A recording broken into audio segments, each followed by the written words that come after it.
मिरज कुपवाड महानगरपालिकेचा प्रचार शिगेला पोहोचलाय। आपण सध्या प्रभाग 10 मध्ये आहोत। या ठिकाणी काँग्रेस आणि शरद पवार राष्ट्रवादीचे उमेदवार आहेत आणि या उमेदवारांच्या जी आजची शेवटची पदयात्रा आहे, या पदयात्रेसाठी खासदार विशाल पाटील यांच्या पत्नी या ठिकाणी स्वतः उपस्थित आहेत। कशा पद्धतीचा तुम्ही प्रभाग 11 बरोबरच अन्य ठिकाणी देखील प्रचार करताय, काय परिस्थिती दिसून आली तुम्हाला? परिस्थिती खूपच चांगली आहे, काही प्रॉब्लेम नाही आहे। महाविकास आघाडी ही परत यावी ही लोकांची इच्छा आहे। खूप चांगला रिस्पॉन्स आहे, महिलांमधनं पण नाराजगी आहे आणि परत महाविकास आघाडी येऊ दे हीच सगळ्यांची इच्छा आहे। प्रभाग 11 वर खास करून तुमचं लक्ष आहे, तर कसं पाहताय त्या ठिकाणी प्रचार ताकदीने तुम्ही केला?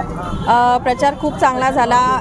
11 नंबर हा आमचा पूर्वीपासनं काँग्रेसचा बालकिल्ला आहे आणि तो किल्ला आम्ही लढवणार आहे आणि नक्कीच आम्ही तिथे गुलाल नक्की जाणार आहे। प्रभाग 10 मधील राजेंद्र मुळक जी आहेत, कशा पद्धतीचं वातावरण आहे? रॅली चांगला आमच्या सर्व धर्माचे सर्व समाजाचे लोक आमच्याबरोबर आहेत। सर्व ह्याच्यामध्ये रॅलीमध्ये भरपूर प्रतिसाद झाली। आम्ही 8-10 दिवस फिरतोय, आम्हाला सर्व स्तरातून आम्हाला प्रतिसाद चांगला मिळत आहे। आमच्या पॅनलला आमचे 2 हात आणि 2 तुतारी चिन्ह आहेत। माझ्या 3 बहिणींना मी घेऊन चाललेलो आहे। भरपूर चांगलं सगळं आहे। थोडासा पक्ष बदल करावा लागला, त्याचा काही परिणाम? नाही, मी पहिल्यापासूनच काँग्रेसचा आहे। वहिनी तिकडे गेलत्यावर मी गेलतो, पण परत मी प्रवेश कधी घेतला नव्हता।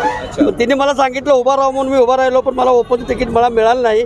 म्हणून मला परत आणि माझ्या काँग्रेस पक्षाने देवेंद्र पाटील साहेबांनी मला बोलवून परत तिथं मला तिकिटात हे केलं। आशीर्वाद सर्वांचा आशीर्वाद आहे। विश्वजित कदम साहेबांचा, विशाल साहेबांचा आहे, देवेंद्र पाटील साहेबांचा, शेखर बजाज साहेब वगैरे सगळ्यांचा आहे। शेवटच्या प्रचाराची या ठिकाणी परिस्थिती आहे। अत्यंत उत्साहामध्ये प्रचार शेवटच्या टप्प्यात पोहोचलेला आहे। कॅमेरा पर्सन योगेश सोबत कुलदीप माने, एबीपी माझा, सांगली। एबीपी माझा, उघडा डोळे बघा नीट।